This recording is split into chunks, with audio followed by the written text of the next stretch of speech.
Javier Milei. Na Argentina, uma pesquisa mostrou o candidato Javier Milei na frente da preferência dos eleitores para o segundo turno das eleições presidenciais em outubro. Em primeiro lugar, Javier Milei, considerado ultradireitista, aparece com 35% das intenções de voto. Em segundo está o ministro da Economia, Sérgio Massa, com 25%. Massa é o candidato apoiado pelo presidente Alberto Fernandes, que não concorre à reeleição. Em terceiro lugar aparece Patrícia Bullrich, com 23% das intenções de voto.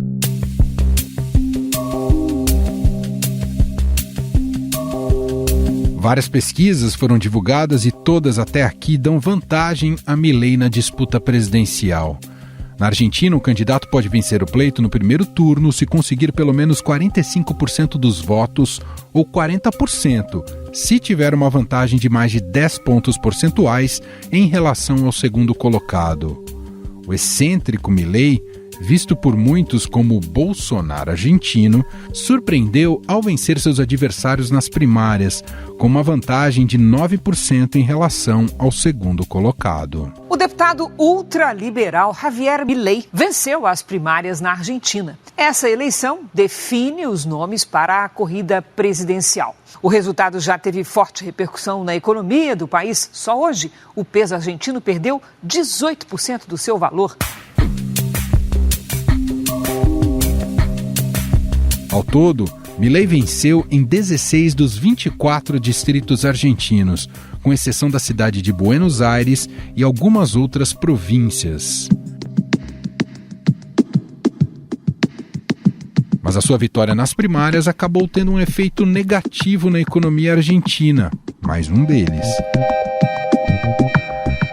O dólar disparou mais de 20% e os títulos argentinos caíram mais de 10%. Ontem os títulos soberanos da dívida externa caíram 12%, as ações das empresas argentinas despencaram 18% em Wall Street e o dólar saiu do controle e disparou, subiu 22%. Para acalmar os ânimos, o Banco Central argentino anunciou uma intervenção, subiu a taxa de juros em 21 pontos para 118% ao ano, fixou o câmbio oficial em 350 pesos. Essa reação não é à toa. Javier Milei tem propostas bastante radicais para tentar melhorar a economia da Argentina. Ele promete fechar o Banco Central e dolarizar a economia, no quadro de uma grande reforma que incluiria uma redução acentuada da despesa pública, a privatização de empresas estatais e a eliminação de qualquer tipo de tributo na importação de insumos. Los políticos le roban a la gente 6 puntos del PBI vía impuesto inflacionario. Por eso los políticos no quieren largar el Banco Central. ¿Y por qué lo tenemos? Para que nos sigan robando. A Argentina já teve uma experiência de quase dolarização total de sua economia no governo do neoliberal Carlos Menem, em 1990. O ex-presidente implantou a paridade entre o dólar e o peso, com um câmbio fixo em que o peso valia sempre $1.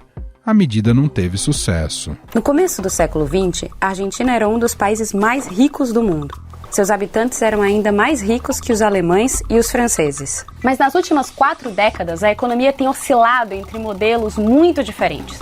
Um que protege a indústria e outro entregue aos mercados internacionais. O resultado da falta de um fio condutor mais claro aparece na forma de fortes desvalorizações, hiperinflação, fuga de capitais e aumento da pobreza.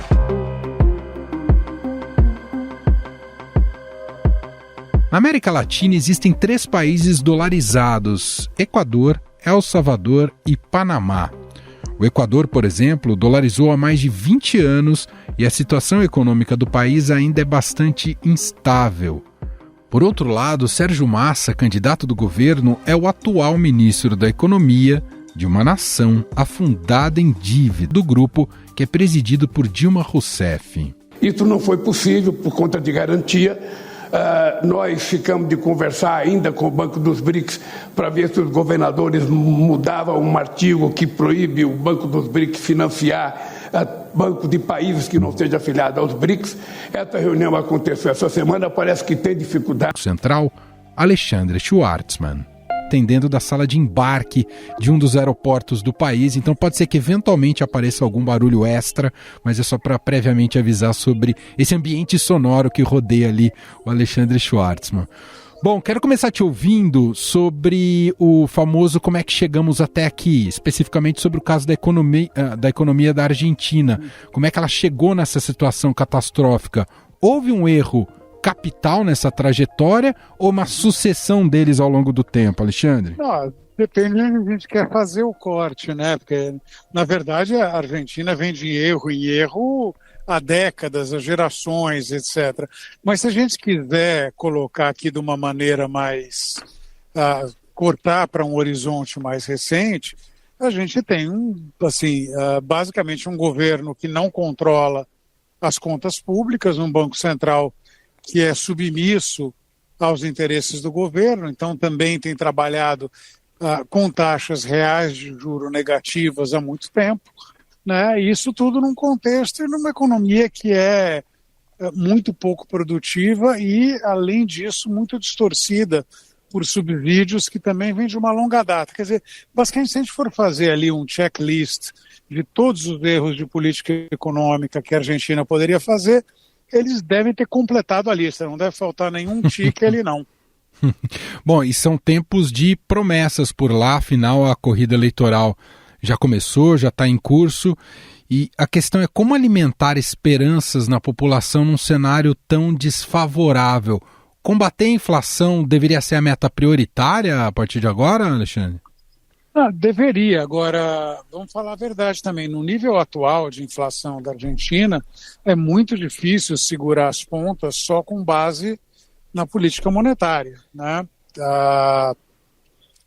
Quando chega esse nível de taxa de juros, esse nível de taxa de inflação, a resposta de taxa de juros teria que ser tão boçal que ela se torna politicamente inviável. Então, acho que assim, vai ter que buscar primeiro alguma forma de colocar as finanças públicas de uma forma mais sólida do que elas estão hoje, né?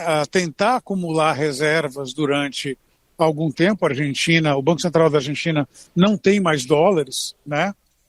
Então, significa que num primeiro momento eles não vão conseguir combater a inflação. Eles vão ter que desvalorizar a moeda para conseguir colocar o balanço de pagamentos em ordem, depois apertar a política fiscal para garantir que se não vire muito mais inflação, e aí lá na frente pensar em alguma alternativa. Agora, esse seria a sequência ideal. Na prática, eles provavelmente vão tentar algum atalho, que é assim que a gente consegue ferrar o país. É possível, Alexandre, traçar algum paralelo histórico com o que o Brasil viveu antes do Plano Real? Politicamente, a coisa é mais complicada na Argentina, porque em cima de tudo isso ainda tem um desencanto muito grande, né? Você teve ali uma tentativa de um governo supostamente mais liberal com o Macri, que na verdade não teve condições políticas, coragem, o que quer que seja, para levar adiante um programa de ajuste. Aí voltou-se ao peronismo, ou melhor dito, talvez até o kirchnerismo, que também foi um fracasso. E aí quando o argentino médio olha e fala, bom, das correntes tradicionais do país, nada diferente vai vir. E aí acho que essa vontade de experimentar alguma coisa diferente, mesmo que seja uma coisa diferente ao ponto da insanidade, né? Uhum. Até te pergunto isso porque a gente pode ter a tentação de dizer, ora, se eles estão lá com uma hiperinflação e a gente já teve a nossa e conseguiu uma solução, por que não aplicar a mesma solução lá? Mas não é tão simples assim, né, Alexandre? Não, veja, eles também tiveram uma hiperinflação e também aplicaram uma solução, né? O plano do Domingo Cavallo, a convertibilidade, foi aprovada em 91, 3 anos antes do nosso Plano Real, com diferenças importantes, inclusive porque a história é diferente em Brasil e Argentina, né? Sim. O Brasil conviveu, motivo que a gente não sabe muito bem, mas ele conviveu bem com a indexação. Bem não é um juízo de valor, é só uma observação que as pessoas conseguiam lidar com o negócio desde que ele fosse indexado. Então a gente fez o nosso truque de estabilização foi criar uma moeda indexada, que era o RV, Unidade Real de Valor, e em uma determinada data ela virou a moeda, né? E aí você conseguiu não exatamente trazer a inflação para zero, mas de 40% ao mês para 40% ao ano, onde você já consegue jogar. A Argentina é viciada em dólar, quer dizer, também por razões históricas, a unidade de valor na Argentina era o dólar. Então a Argentina fez o plano de convertibilidade, que era basicamente uma fixação de 1 para 1 do então peso com o dólar, né, transformou o Banco Central basicamente num agente que deveria trocar dólares por pesos e vice-versa na paridade, sem nenhuma outra função. Quer dizer, eles chamavam uma caixa de conversão, era o mecanismo que se descrevia à época. Então, dava para fazer nas condições que tinha. E tinha mais dólar, e tinha um governo. Não dá para dizer que o Carlos Menem fosse a pessoa mais tranquila da face da terra. Também era um populista, etc.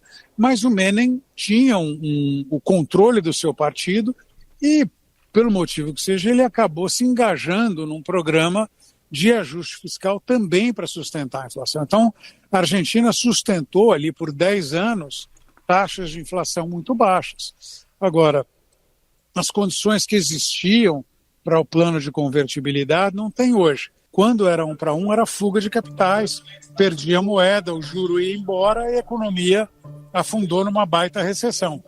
É difícil aguentar isso. Bom, o candidato Javier Milei, Alexandre, que foi o mais votado nas primárias, né, ele tem aparecido aí com propostas vistas como radicais. Não sei o quanto ele teria condições de aplicá-las, mas ele fala em fechar o Banco Central, dolarizar de vez a economia. O quanto há de realidade e viabilidade no que ele diz? Olha, acho que no campo das intenções ele quer isso mesmo, tá? Ele realmente acredita que o movimento da dolarização resolveria o problema. E, num certo sentido, não é uma solução final, tá? Mas se a Argentina adotar o dólar como moeda, é quase que por definição, a inflação argentina vai ter que ser inflação americana ou alguma coisa muito perto disso. O que acontece é, primeiro, não há condições para fazer isso. A Argentina não tem dólares suficientes. Ela precisaria ter dólares para trocar toda a moeda nacional por moeda estrangeira. E ela não tem isso. Então, esquece que, do ponto de vista prático, não tem como fazer. E aí tem a questão de se seria desejável ou não. Porque a partir do momento que você faz isso, você abre mão do Banco Central, a mesma dinâmica que descrevia no caso da convertibilidade passa a se aplicar com o esteroide agora, né? Qualquer balançada lá fora é fuga de capital. E como é fuga de dólares, deixa de ter liquidez no mercado doméstico. O juro sobe, o crédito fica escasso, a economia entra em recessão. O Federal Reserve não vai lá ajudar a Argentina porque ela é argentina, por mais que os argentinos queiram acreditar nisso. Alexandre, o Milei é colocado aí como um representante do libertarianismo, né? Essa corrente política. Encontra ecos também na visão econômica e é uma corrente também muito específica na maneira de como pensar a economia de um país? Olha, é marginal, mas enfim, né?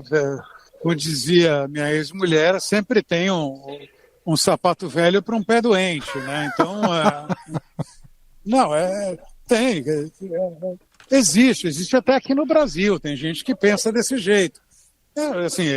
Eu não quero entrar na avaliação de sanidade mental, porque, enfim, economista pode brincar até de ser consultor político, mas virar psiquiatra já está um pouco mais complicado.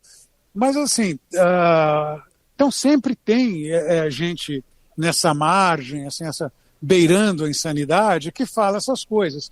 A novidade é que alguém esteja disposto a levar isso adiante, e que esteja alguém disposto a votar em alguém que fala esse tipo de coisa. Então, ele tem isso, mas ele tem, assim, se for para levar as últimas consequências, né, é uma coisa que tem muito a ver com liberdade pessoal também. Então, por exemplo, se pegar um libertário raiz, ele vai ser a favor de discriminação de droga, ele vai ser a favor do direito de aborto, que é uma coisa de uma individualidade enorme. Então, o indivíduo sendo a medida de todas as coisas. O Milei, assim, ele está mais para conservador, né? Porque ele não está falando em liberação de drogas, ele não está falando em aborto, ele se aproximou muito da extrema-direita argentina. Então, ele tem coisas ali que tem um elemento marginal de pensamento econômico, mas no conjunto da obra, assim, é um negócio muito feio, né? Então, ele é por isso, ele basicamente é uma figura populista, né, que tem uma mensagem que, nesse exato momento, ressoa. Como nós tivemos, quer dizer, nós elegemos o Bolsonaro, que também sempre foi uma figura marginal, porque num determinado momento a população cansada, né, de tudo que tinha visto dos governos anteriores, das alternativas, né, ali ressoou a mensagem que a gente viu, era um negócio absolutamente oco, sem sentido, etc., mas seduziu as pessoas. Então, pode acontecer. Em relação à agropecuária, Alexandre, ela é um dos setores que pode aliviar um pouco e dinamizar mais, inclusive impulsionar a economia da Argentina? É um dos setores que o país poderia apostar? Na verdade, já existe uma aposta a esse respeito. Quer dizer, aparentemente, tem sinais de que deve ser uma bela safra. A Argentina também é uma potência agrícola, como nós somos, uma escala um pouco menor, porque é um país menor, mas é importante para o país e é um setor que gera dólares. Então, ajuda em alguma coisa. Agora, vamos falar a verdade, assim, daí para resolver o problema de desequilíbrio macro, esquece, deve dar para conseguir um pouco mais de dólar que ele tem, porque eles têm que é muito pouco, mas não vai ser uma coisa que vai resolver o problema fiscal argentino, nem o problema de subsídios, nem as ineficiências de maneira geral, muito menos o problema político. Então, ajuda, mas não é a solução. Alexandre, como é que a atual situação da Argentina afeta o Brasil, ou tem afetado o Brasil? A Argentina é um parceiro importante, já foi mais, né? Eu estava, inclusive, esses dias revendo os números, né, atualizando uma série de coisas. A Argentina foi um destino mais importante das exportações brasileiras do que é hoje, em particular das exportações brasileiras de manufaturados, e manufaturados ali no perfil mais sofisticado. Então, falando ali máquinas, equipamentos, automóveis, isso foi se perdendo. Então, hoje a Argentina é menos importante do que foi. Agora, ainda estou aqui puxando o número de memória, posso me equivocar, mas se não me engano ainda representa alguma coisa como 10% das exportações brasileiras.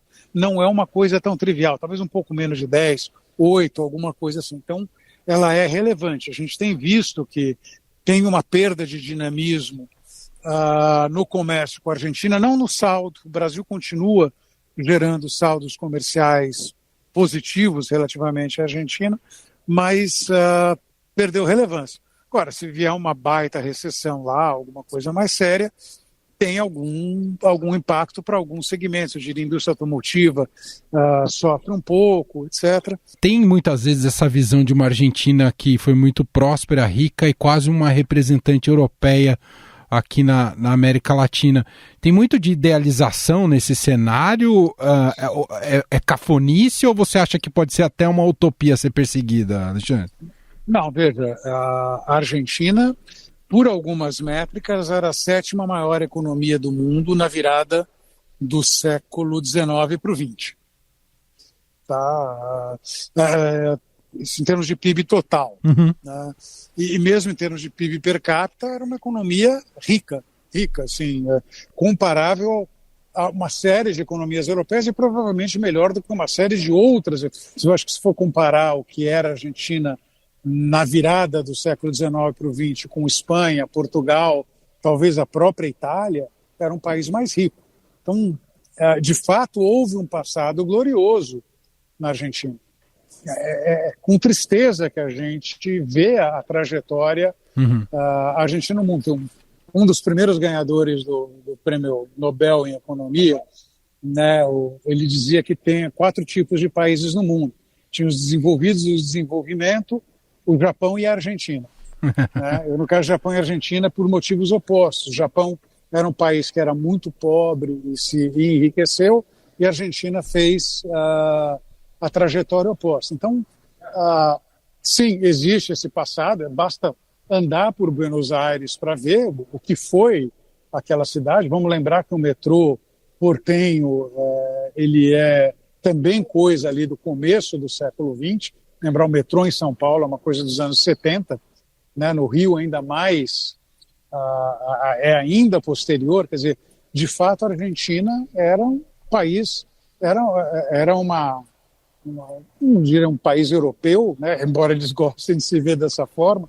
Eu tenho uma avó argentina, minha avó paterna foi nascida lá, mas criada no Recife, então ela se via mais como pernambucana do que como argentina. Mas, de qualquer forma, o que ela descrevia de Buenos Aires era uma cidade assim, que era inveja das demais cidades latino-americanas à época, né? Era um país realmente desenvolvido para os padrões. Agora, é uma utopia, nesse momento é uma utopia. Uhum. Então, assim, muita coisa para discutir antes de pensar em voltar aos anos gloriosos da Argentina. Só para a gente fechar, fazer uma pergunta, espero que os hermanos não fiquem mais entristecidos, mas dá para piorar, Alexandre? Dá para entrar em colapso, por exemplo? Não, isso é uma coisa que eu aprendi nesses muitos anos como economista. Sim, sempre dá para piorar. Quer dizer, eu não estou torcendo para que a Argentina se dê mal, por mais que eles tenham ganho a Copa do Mundo e a gente não.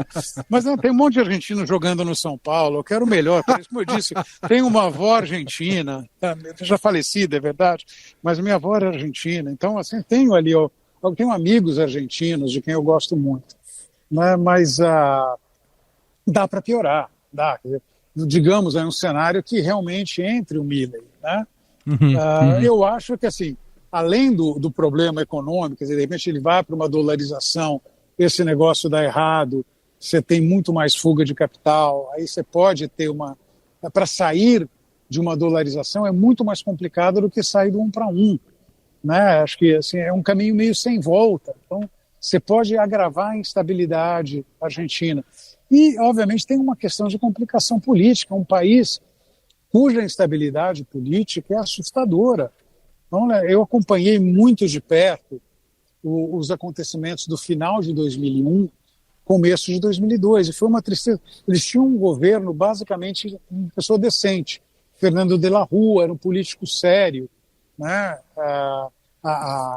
O mote dele para ser eleito era "dicen que soy aburrido", dizem que eu sou chato, e ele era um cara chato, mas era o que eles precisavam de um cara chato, depois da exuberância do Menem, e ele tentou, mas enfim, o cara saiu de helicóptero da Casa Rosada, fugido. Eles tiveram 3 presidentes num espaço de poucos dias.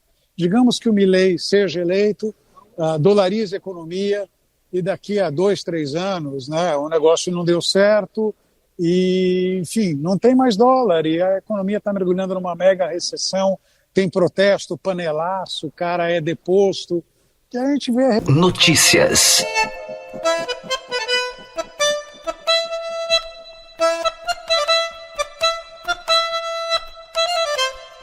E este foi o Estadão Notícias de hoje, quinta-feira, dia 14 de setembro de 2023. A apresentação foi minha, Emanuel Bonfim. Na produção, edição e roteiro, Gustavo Lopes, Jefferson Perleberg e Laís Gotardo. A montagem é de Moacir Biasi. Escreva pra gente no e-mail podcast@estadão.com. Um abraço para você e até mais.